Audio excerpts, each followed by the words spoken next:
Sous la pluie battante, Léo courait, son cœur tambourinant plus fort que les gouttes qui s'écrasaient sur les pavés parisiens. Il n'avait qu'une pensée, rejoindre Noah avant que la nuit ne les sépare. Ce soir-là, tout allait changer, il le sentait dans l'air, dans l'urgence de ses pas. Léo et Noah s'étaient rencontrés 6 mois plus tôt, dans une librairie poussiéreuse du quartier latin. Léo, étudiant en littérature à la Sorbonne, feuilletait un recueil de poèmes de Rimbaud quand Noah, un expatrié britannique venu à Paris pour échapper à une vie trop étroite à Londres, avait trébuché sur une pile de livres à ses pieds.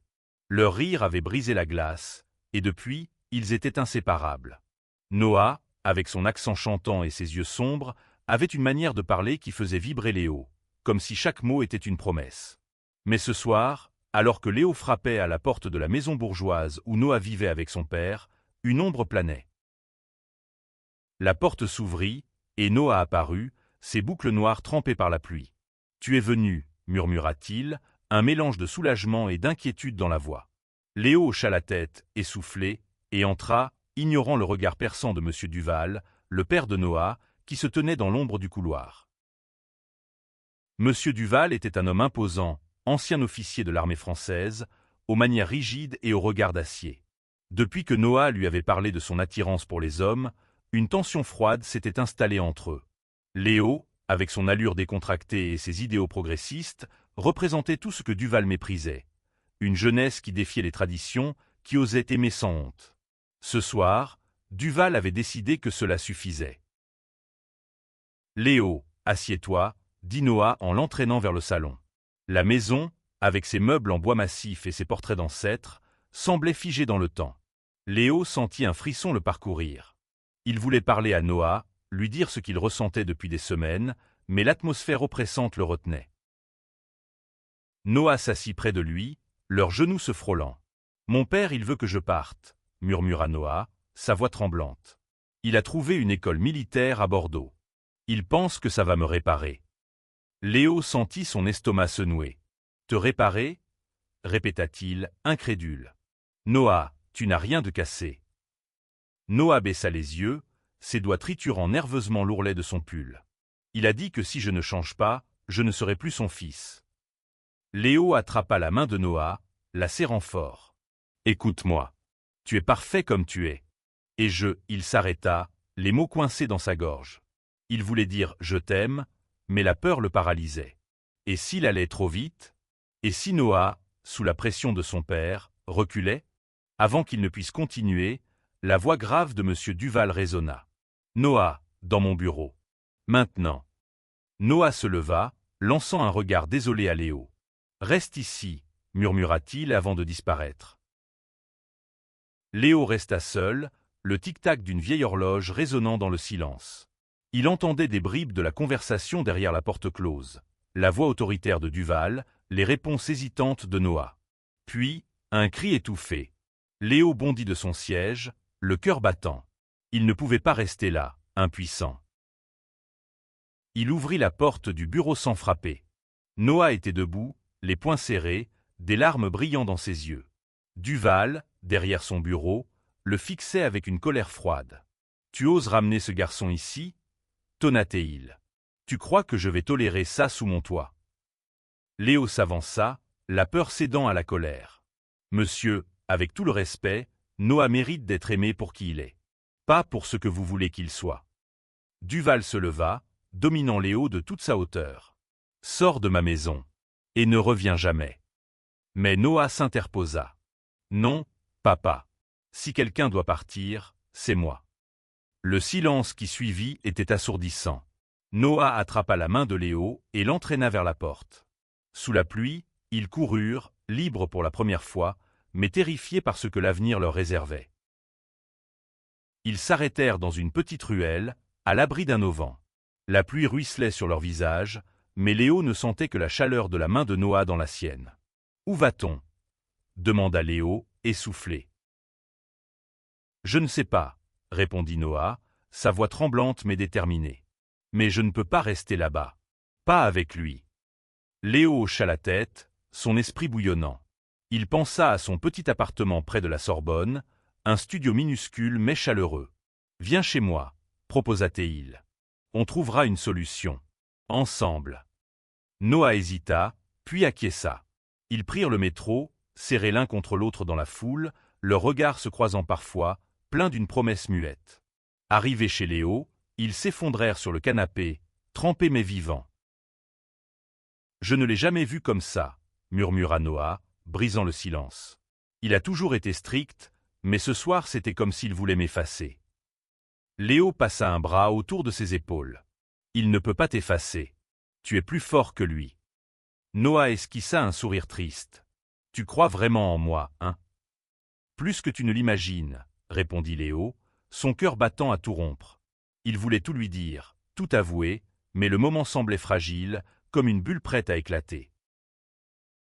Ils passèrent la nuit à parler, partageant des souvenirs, des peurs, des rêves. Noah raconta son enfance à Londres, les attentes écrasantes de sa famille, son arrivée à Paris pour respirer enfin. Léo parla de sa mère, une libraire indépendante qu'il avait élevée seule, lui apprenant à aimer sans juger. À l'aube, ils s'endormirent, blottis l'un contre l'autre, comme si le monde extérieur n'existait plus. Mais le lendemain matin, la réalité les rattrapa. Noah reçut un message de son père. « Si tu ne rentres pas avant ce soir, tu n'auras plus rien. Ni maison, ni argent, ni famille. » Léo vit la panique dans les yeux de Noah. « Qu'est-ce que je vais faire ?» murmura-t-il. « Je n'ai nowhere to go. »« Tu m'as, moi, » répondit Léo, déterminé. « On vas s'en sortir. » Ils décidèrent de chercher de l'aide. Léo connaissait une association LGBT à Paris, un lieu où des jeunes comme trouvaient refuge et soutien. Ils prirent rendez-vous pour l'après-midi, mais avant de partir, Noah s'arrêta, prenant le visage de Léo entre ses mains. « Merci, » dit-il simplement. Léo sentit son cœur s'emballer. « Pourquoi ? » ?»« Pour ne pas me laisser tomber. » Leurs lèvres se frôlèrent, un premier baiser timide mais chargé d'émotion. C'était comme si le monde s'arrêtait, ne laissant que la chaleur de ce moment. Mais un coup frappé à la porte les ramena à la réalité. C'était Claire, la meilleure amie de Léo, une Française de 21 ans au caractère flamboyant, qui venait vérifier si tout allait bien. En voyant Noah, elle comprit immédiatement la situation. « Vous avez besoin d'un plan, » dit-elle avec un sourire malicieux. « Et je suis la meilleure pour ça. » Claire les emmena à l'association, où ils rencontrèrent Sophie, une conseillère d'une 50aine d'années, au regard bienveillant. Sophie écouta leur histoire, prenant des notes. « Vous n'êtes pas seul, » leur assura-t-elle. « On va vous aider à trouver un logement temporaire et un soutien financier. » Mais alors qu'il quittait le centre, Noah reçut un appel. C'était son père. « Noah, si tu ne rentres pas maintenant, je viens te chercher moi-même. » La menace de M. Duval planait comme une ombre. Noah raccrocha, le visage blême. « Il sait où je suis, » murmura-t-il. « Il a des contacts, il peut me retrouver. » Léo sentit une colère sourde monter en lui. « Il n'a pas le droit de te contrôler comme ça. » Claire, toujours pragmatique, intervint. « On va bouger. Mon cousin a un appartement à Montmartre, il est en voyage.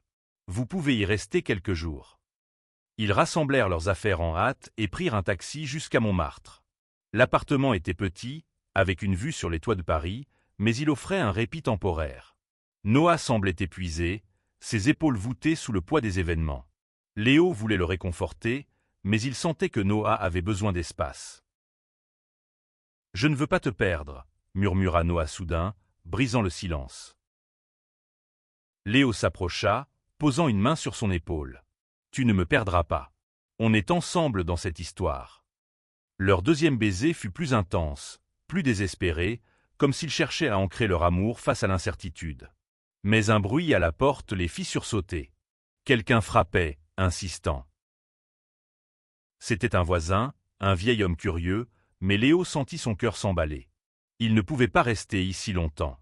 Claire proposa de contacter un ami avocat, spécialisé dans les droits LGBT, pour voir si Noah pouvait obtenir une protection légale contre son père. Le lendemain, ils rencontrèrent Maître Julien, un homme d'une 30aine d'années, élégant et déterminé. « Si ton père exerce une pression abusive, on peut demander une ordonnance de protection, » expliqua-t-il. « Mais il nous faut des preuves. Des messages, des appels, n'importe quoi. » Noah montra les textos menaçants de son père. Julien hocha la tête. « C'est un bon début. On va construire un dossier. » Pendant ce temps, Léo et Noah tentaient de reconstruire une normalité fragile. Ils passaient leur journée à explorer Paris, évitant les lieux où Duval pourrait les trouver. Ils se promenaient le long de la Seine, partageant des moments de légèreté. Léo apprenait à connaître les petites manies de Noah. Sa façon de rire en penchant la tête, son amour pour les pâtisseries françaises, son habitude de fredonner des chansons des Beatles quand il était nerveux. Mais un soir, alors qu'ils rentraient à l'appartement, ils trouvèrent la porte entr'ouverte. À l'intérieur, une lettre attendait sur la table. Noah, rentre à la maison. Dernier avertissement. Léo sentit la panique l'envahir. Il nous a trouvés. Noah, étrangement calme, prit la lettre et la déchira. Je ne retourne pas là-bas. Plus jamais. Mais la peur restait. Ils décidèrent de changer de cachette, cette fois dans un petit hôtel près de Belleville, recommandé par Sophie. Là, dans une chambre modeste, ils se promirent de se battre, quoi qu'il arrive. À Belleville, l'hôtel était un refuge temporaire, mais la tension ne les quittait pas. Chaque bruit dans le couloir faisait sursauter Noah. Léo, déterminé à le protéger, passait ses nuits éveillées, guettant le moindre signe de danger. Un matin, Claire arriva avec une nouvelle. Maître Julien avait déposé une demande d'ordonnance de protection. « Ça va prendre du temps, » dit-elle, « mais c'est un premier pas. » Noah sembla reprendre espoir. « Merci, Claire. Et toi, Léo, je ne sais pas ce que je ferais sans toi. » Léo sourit, mais au fond, il avait peur. Et si tout cela ne suffisait pas? Et si Duval trouvait un moyen de les séparer? Pour se changer les idées, ils décidèrent de sortir. Ils visitèrent le centre Pompidou, où Noah s'émerveilla devant les œuvres modernes. « L'art, c'est comme nous, » dit-il en contemplant une toile abstraite. « Ça ne rentre pas dans les cases. » Léo rit, mais son rire s'éteignit quand il remarqua un homme en costume sombre qui les observait à distance. « Noah, » murmura-t-il, « on est suivis. » Ils accélérèrent le pas, se perdant dans la foule. L'homme disparut, mais l'incident laissa une marque. Ce soir-là, dans leur chambre d'hôtel, Noah s'effondra. « Je ne peux plus vivre comme ça, » avoua-t-il, des larmes roulant sur ses joues. « J'ai l'impression d'être traqué. » Léo le prit dans ses bras, le serrant fort. « On va s'en sortir. »« Je te le promets. » Le lendemain, Sophie les contacta avec une bonne nouvelle. L'association avait trouvé un appartement subventionné pour Noah. « Ce n'est pas grand, mais c'est un début, » dit-elle. Ils visitèrent l'appartement, un petit 2 pièces dans le 20e arrondissement. Pour la première fois, Noah sembla envisager un avenir. « On pourrait vivre ici, non ?» demanda-t-il, un sourire timide aux lèvres. Léo sentit son cœur s'emballer. « Ensemble. » Noah rougit. « Si tu veux. » Mais leur bonheur fut de courte durée. En rentrant à l'hôtel, ils trouvèrent un message glissé sous la porte. « Je sais où vous êtes. » La menace devenait plus réelle chaque jour. Léo et Noah décidèrent de confronter le problème de front. Avec l'aide de Maître Julien, ils rassemblèrent des preuves supplémentaires, enregistrements d'appels menaçants, témoignages de Claire et Sophie. Mais Duval ne reculait pas. Un soir, alors qu'il dînait dans un petit bistrot, il apparut à l'entrée. « Noah, » dit-il d'une voix glaciale, « il est temps de mettre fin à cette mascarade. » Léo se leva, prêt à s'interposer, mais Noah le devança. « Papa, je ne suis pas une erreur. Je suis ton fils, et j'aime Léo. Si tu ne peux pas l'accepter, c'est toi qui perds. » Duval sembla vaciller, mais son regard restait dur. « Tu fais une erreur. » Il partit, mais Léo savait que ce n'était pas fini. Ils décidèrent de rester vigilants, changeant leurs habitudes pour éviter d'être suivis. Pendant ce temps, leur amour grandissait. Ils passaient leur soirée à planifier leur avenir, à rêver d'une vie où ils pourraient être eux-mêmes. Léo commença à écrire un recueil de poèmes inspirés de Noah, tandis que Noah se découvrait une passion pour la photographie, capturant Paris sous un nouvel angle. Un jour, Sophie les appela. « L'ordonnance de protection a été acceptée. Votre père ne peut plus vous approcher légalement. » Noah pleura de soulagement, et Léo le serra dans ses bras. Ils célébrèrent avec Claire dans un café, riant et dansant jusqu'à l'aube. Mais une semaine plus tard, un nouvel obstacle apparut. Noah reçut une lettre de sa mère, restée à Londres. « Ton père m'a tout raconté, » écrivait-elle. « Reviens à la maison. » On peut arranger les choses. Noah était déchiré. Il aimait sa mère, mais il savait que retourner à Londres signifiait renoncer à Léo. Noah passa des jours à peser sa décision. Léo, bien que terrifié à l'idée de le perdre, l'encouragea à parler à sa mère. « Si tu ne le fais pas, tu le regretteras », dit-il. Ils organisèrent un appel vidéo.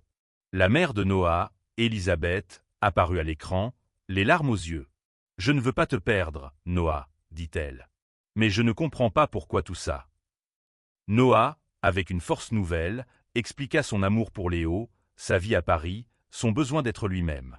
Elisabeth écouta, silencieuse, puis murmura « Je veux juste que tu sois heureux. » C'était un pas en avant, mais Noah savait que son père ne céderait pas aussi facilement. Il décida de rester à Paris, avec Léo, et de construire sa vie là-bas. Ils emménagèrent dans l'appartement du 20e, décorant les murs avec les photos de Noah et les poèmes de Léo. Leur amour devenait une force, un refuge contre les tempêtes. Mais un soir, alors qu'ils rentraient d'une promenade, ils trouvèrent l'appartement saccagé. Les photos étaient déchirées, les meubles renversés. Une note gribouillée disait « Tu ne peux pas m'échapper ». Léo appela immédiatement maître Julien, qui alerta la police. Une enquête fut ouverte, mais Noah était ébranlé. « Il ne s'arrêtera jamais », murmura-t-il. Léo, refusant de céder, organisa une réunion avec leurs amis. Claire, Sophie et même des membres de l'association vinrent les soutenir. Ensemble, ils décidèrent de faire front, utilisant les réseaux sociaux pour partager leur histoire et dénoncer les abus de Duval. Leur histoire devint virale. Des messages de soutien affluèrent de toute la France, et même au-delà. Des associations LGBT organisèrent une manifestation à Paris pour défendre les droits des jeunes comme Noah. Léo et Noah, main dans la main, participèrent, portés par une vague d'espoir. Sous la pression publique, Duval recula. Il cessa ses menaces, et la police renforça sa surveillance. Elisabeth, touchée par le courage de son fils, vint à Paris pour le rencontrer. Lors d'un dîner émouvant, elle serra Léo dans ses bras. « Prends soin de lui », murmura-t-elle. Noah et Léo continuèrent à construire leur vie. Noah trouva un travail dans une galerie d'art, tandis que Léo publia son recueil de poèmes, dédié à Noah. Leur appartement devint un lieu de rassemblement pour leurs amis, un espace où l'amour et l'acceptation régnaient.